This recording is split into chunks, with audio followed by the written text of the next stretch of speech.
진짜 엄마가 아니었다. 어느 날 집에서 쫓겨난 며느리는 엄청난 비밀을 알게 되는데 무슨 사연인지 들어볼까요? 봄볕이 내려앉던 어느 아침, 민영숙의 집은 전쟁터가 되어 있었다.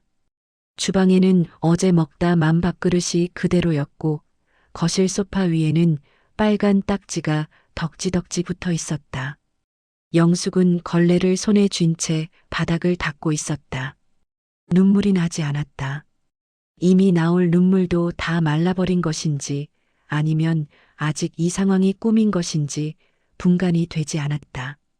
다만 닦으면 닦을수록 더러워지는 것 같은 바닥처럼 지금 이 집의 모든 것이 손 쓸 수 없이 무너지고 있다는 사실만은 뚜렷하게 느껴졌다.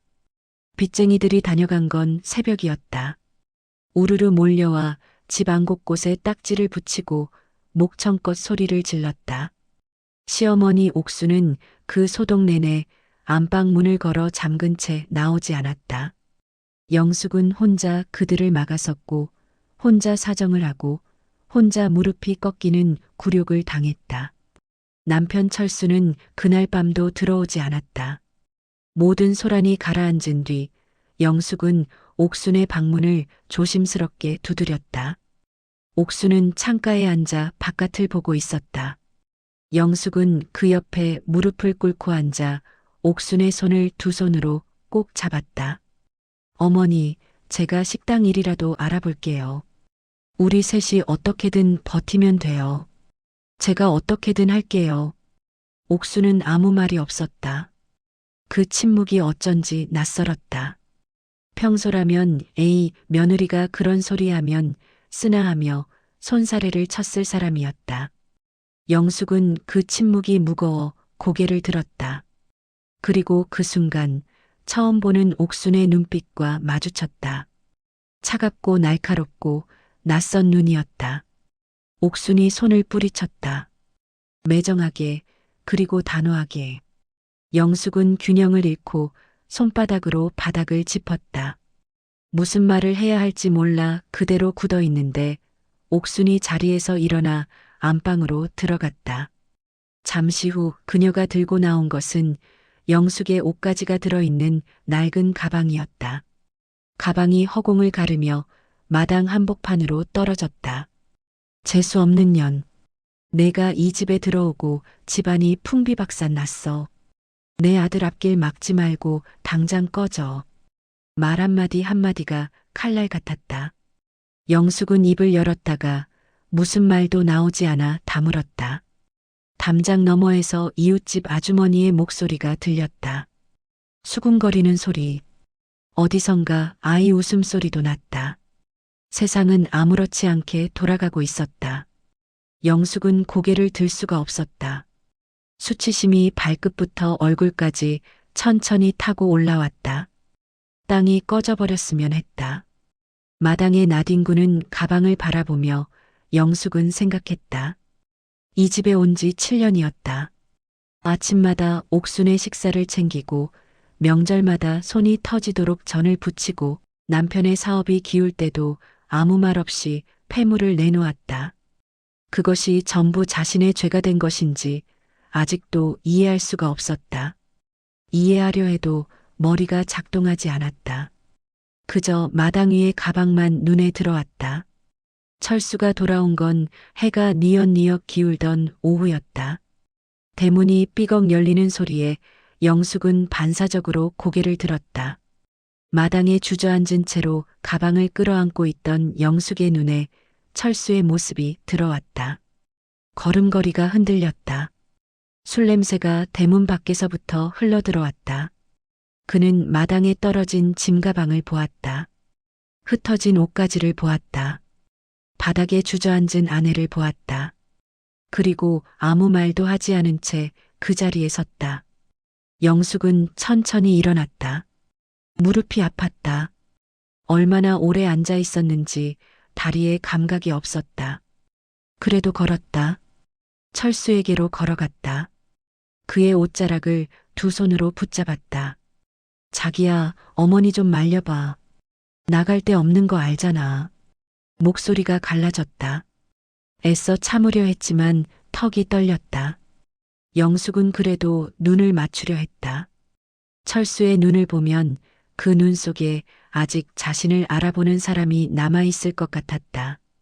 결혼하던 날 서툴게 웃던 그 사람이 사업이 어렵던 시절 영숙의 손을 꼭 잡고 우리 같이 버티자고 했던 그 사람이 아직 어딘가에 있을 것 같았다. 철수가 영숙의 손을 걷어냈다. 거칠게 단번에. 엄마 말이 맞아. 너랑 나 이제 끝난 거야. 지겨우니까 제발 가. 말이 끝나기도 전에 영숙의 귀가 먹먹해졌다. 지겨워. 그 단어가 머릿속에서 울렸다.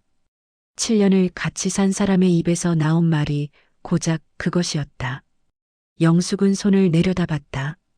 방금 전까지 철수의 옷자락을 잡고 있던 손이 이제 허공에서 떨고 있었다. 그때 안방 문이 열렸다. 옥순이 나왔다. 손에는 서류 봉투가 들려 있었다. 언제 준비했는지 봉투는 이미 뜯어져 있었고 안에서 몇 장의 서류가 나왔다.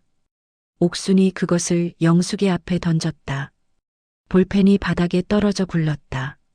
이혼 서류였다. 영숙은 서류를 내려다봤다.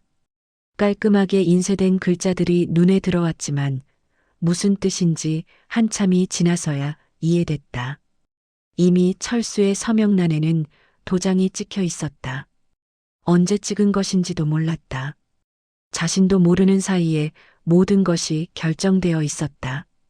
어서 해. 질질 끌지 말고. 옥순의 목소리는 낮고 단단했다. 영숙은 볼펜을 집어들었다. 손이 떨렸다. 서류를 바닥에 내려놓고 무릎을 꿇은 채로 이름을 쓰기 시작했다. 민, 영, 숙. 한 획씩 쓸 때마다 눈물이 떨어졌다. 종이 위로 떨어진 눈물이 번지면서 글씨가 흐릿해졌다. 영숙은 손등으로 눈물을 닦고 다시 눌렀었다. 선명하게, 지워지지 않도록. 서명을 마친 순간 하늘이 어두워졌다. 먹구름이 몰려오는가 싶더니 빗방울이 한두 개 떨어지기 시작했다. 영숙은 가방을 들었다. 아무도 잡지 않았다. 철수는 이미 안으로 들어가 있었고 옥수는 팔짱을 낀 채 마루 끝에 서 있었다. 영숙이 대문을 향해 걸었다. 빗줄기가 굵어졌다. 가방이 금세 젖었다. 머리카락이 얼굴에 달라붙었다. 영숙은 걸음을 멈추지 않았다. 대문을 나서는 순간 등 뒤에서 문이 쾅 닫혔다. 이어서 걸쇠가 잠기는 소리가 들렸다. 묵직하고 차가운 소리였다. 그 소리를 들은 순간 영숙은 비로소 울었다. 소리도 없이 그냥 흘렀다. 빗속에 서서 짐가방을 끌고 천천히 골목을 빠져나가는 영숙의 뒷모습 위로 빗줄기만 쏟아져 내렸다. 7년이라는 시간이 그렇게 빗물에 씻기듯 흘러내려갔다. 고시원 방은 두 팔을 뻗으면 닿을 것 같은 크기였다. 창문은 없었다. 환기구 하나가 벽 위쪽에 뚫려 있었지만 거기서 들어오는 건 바깥 공기가 아니라 복도의 냄새였다. 누군가 끓인 라면 냄새, 눅눅한 이불 냄새, 오래된 벽지 냄새.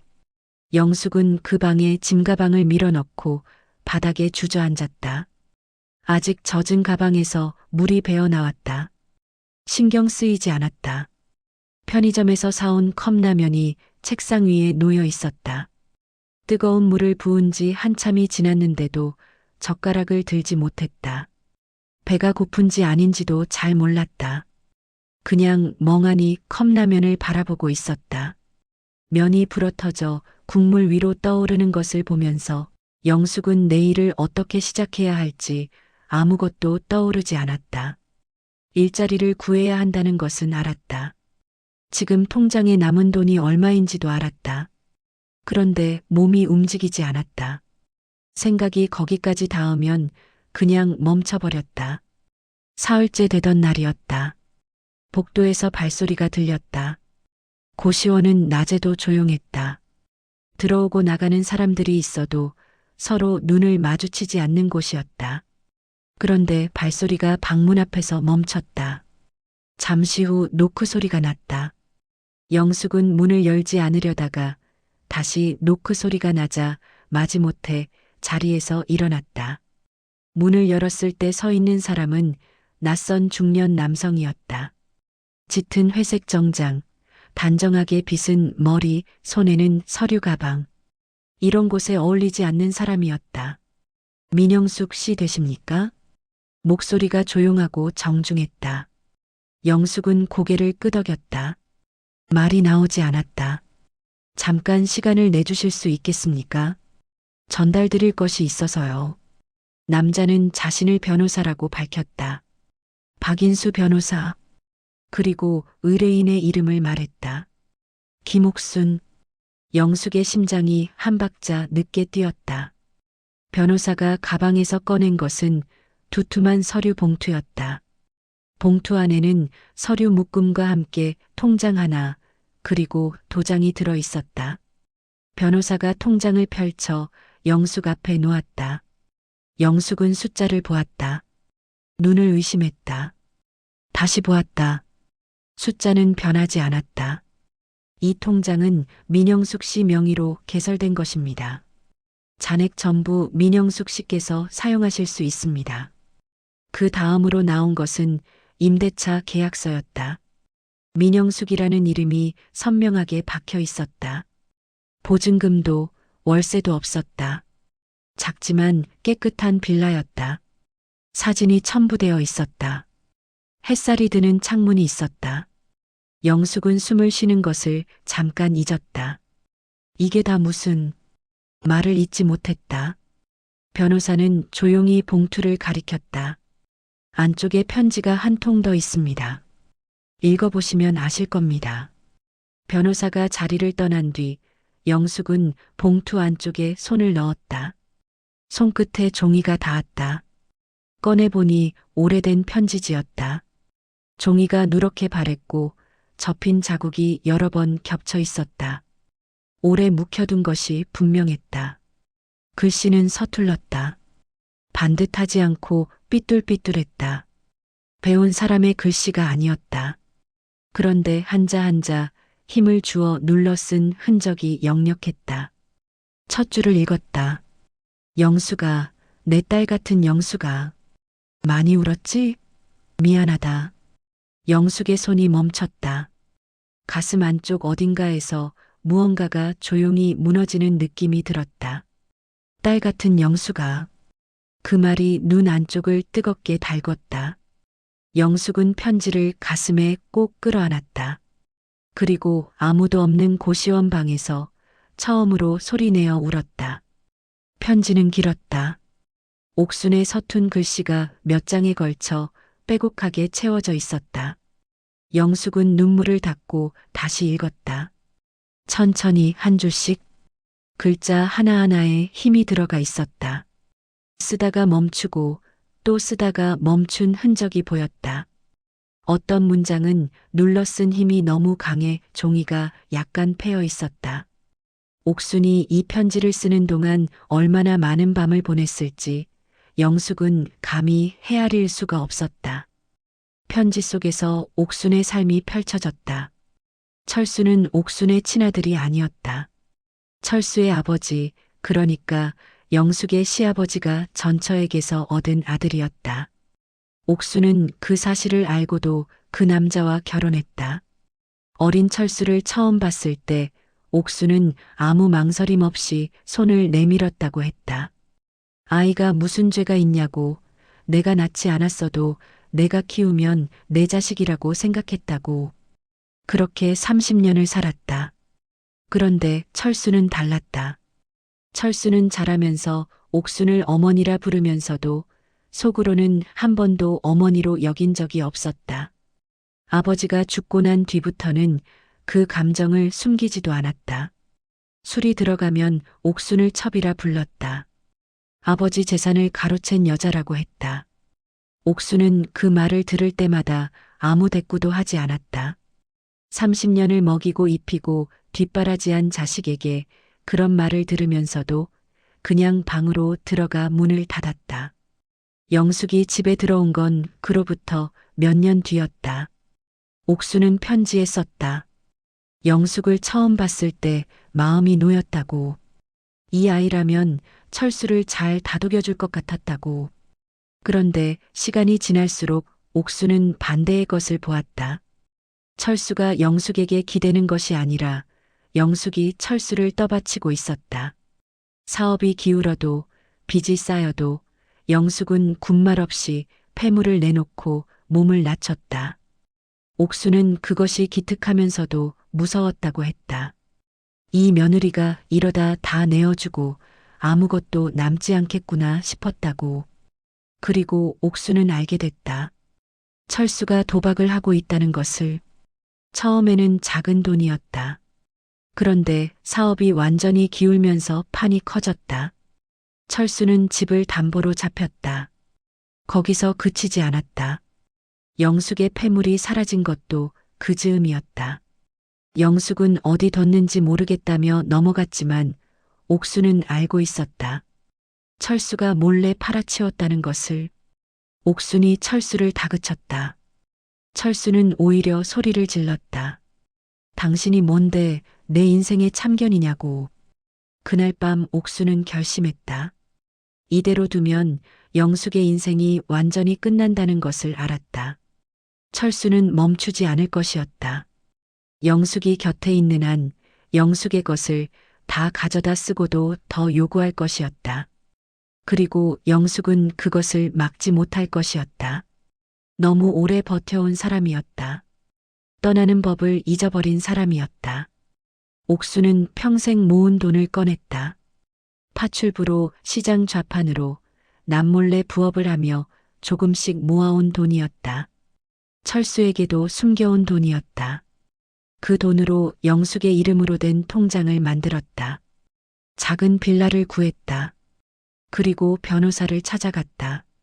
악역은 옥순이 맡기로 했다. 영숙이 스스로 떠나게 만들어야 했다. 미련을 끊게 해야 했다. 사랑하는 사람에게 버림받아야만 진짜로 돌아서는 법이라는 것을 옥수는 자신의 삶을 통해 알고 있었다. 편지의 마지막 줄에 이렇게 적혀 있었다. 내가 악당이 되어야 내가 미련 없이 떠날 것 같았다. 그래야 내가 새 인생을 살 것 같았어. 내가 못된 시험이라서 다행이다. 영숙아. 영숙은 편지를 내려놓지 못했다. 손이 떨렸다. 그 차갑던 눈빛이, 그 매정하게 뿌리치던 손이, 마당으로 던져진 가방이 다시 눈앞에 펼쳐졌다. 그리고 이제 그 모든 장면이 전혀 다른 의미로 읽혔다. 차가웠던 것이 아니었다. 온 힘을 다해 차가운 척했던 것이었다. 영숙은 무릎을 끌어안고 엎드렸다. 소리가 나왔다. 울음인지 신음인지 구분이 되지 않는 소리였다. 좁은 고시원 방이 그 소리를 고스란히 담았다. 편지를 다 읽고 난 뒤 영숙은 한동안 움직이지 못했다. 고시원 방 천장을 바라보며 누워 있었다. 환기구에서 바람이 조금씩 들어왔다. 형광등이 미세하게 깜빡였다. 아무것도 하고 싶지 않았지만 동시에 무언가를 해야 할 것 같은 느낌이 가슴 안쪽에서 자꾸 올라왔다. 옥순을 찾아야 한다는 생각이었다. 이대로 끝낼 수 없었다. 그 차가운 눈빛 뒤에 감춰진 것을 이제 알아버린 이상 아무 말도 하지 않고 넘어갈 수가 없었다. 영숙은 자리에서 일어났다. 세수를 했다. 거울 속에 퉁퉁 부은 얼굴이 보였다.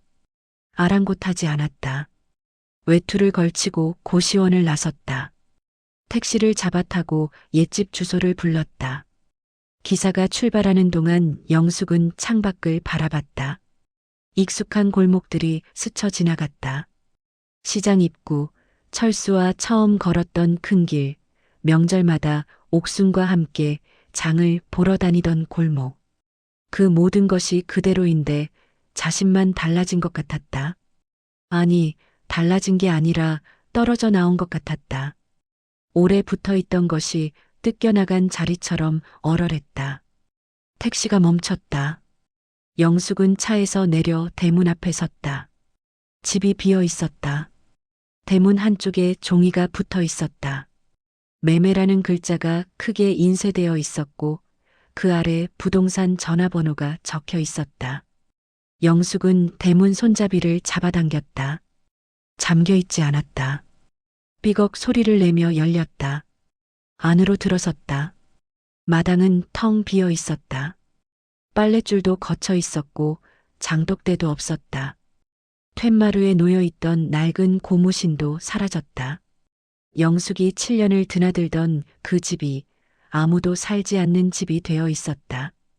발소리가 마당에 울렸다. 그 소리가 이상하게 크게 들렸다. 마당을 천천히 둘러보다가 영숙의 발걸음이 멈췄다. 구석이었다. 담장 아래 그늘진 자리. 거기에 화분 하나가 놓여 있었다. 영숙이 몇 해 전 시장에서 사다 심은 국화 화분이었다. 옥순이 물을 잘 안 주면 잔소리를 했던 그 화분이었다. 죽지 않고 살아 있었다.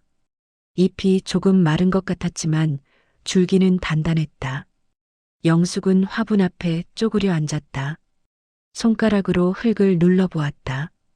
최근까지 누군가 물을 주었던 흔적이 있었다. 흙이 완전히 마르지 않았다. 옥순이었다. 떠나기 전까지 이 화분에 물을 주었던 것이다. 영숙 몰래 영숙을 내쫓은 그 손으로. 영숙은 그 자리에서 한참을 움직이지 못했다. 옥순이 어디로 갔는지 알 수 없었다. 변호사에게 연락처를 물어봤지만 의뢰인의 개인정보는 알려드릴 수 없다는 말만 돌아왔다. 아는 사람들에게도 물어봤다. 시장에서 옥순을 알던 아주머니는 며칠 전 짐을 싸서 어디론가 떠났다는 것만 알고 있었다. 어디로 갔는지는 아무도 몰랐다. 옥순은 그것까지 계획한 것이었다. 찾아오지 못하도록, 붙잡지 못하도록. 영숙은 화분을 두 손으로 안아들었다. 무거웠다. 그래도 꼭 안았다. 택시를 다시 잡아타고 새 집으로 향했다. 옥순이 마련해준 빌라였다. 처음 가보는 집이었다. 현관문을 열었다. 작고 깨끗한 집이었다. 창문으로 오후 햇살이 비스듬히 들어오고 있었다. 영숙은 화분을 창가에 내려놓았다. 햇살이 화분 위로 떨어졌다. 국화잎이 빛을 받아 조용히 반짝였다. 영숙은 창문을 열었다. 바람이 들어왔다. 바깥에서 아이들 웃음소리가 들렸다. 멀리서 새소리도 들렸다. 세상은 여전히 돌아가고 있었다. 그리고 이번에는 그 소리가 잔인하게 들리지 않았다. 그냥 세상 소리였다. 자신이 앞으로 살아갈 세상의 소리였다. 영숙은 주머니에서 열쇠를 꺼냈다. 옥순의 변호사가 건네준 열쇠였다. 손바닥 위에 올려놓고 바라봤다. 차갑고 작은 쇳덩이였다. 그런데 이상하게 따뜻하게 느껴졌다. 그 어딘가에 시골 버스 정류장, 낡은 보따리를 옆에 두고 벤치에 앉아 있는 옥수는 아무도 몰랐다. 지는 노을이 정류장을 붉게 물들이고 있었다. 버스가 오려면 아직 멀었다. 옥수는 서두르지 않았다. 그냥 앉아서 노을을 바라봤다. 쓸쓸하지 않다면 거짓말이었다. 그러나 후회는 없었다. 영숙이 그 집 창문을 열고 바람을 맞고 있을 것 같았다. 이유는 몰랐다. 그냥 그럴 것 같았다. 옥수는 조용히 중얼거렸다. 부디 꽃길만 걸어라, 내 딸아. 버스가 저 멀리서 먼지를 일으키며 다가오고 있었다. 옥수는 보따리를 집어들고 천천히 일어섰다.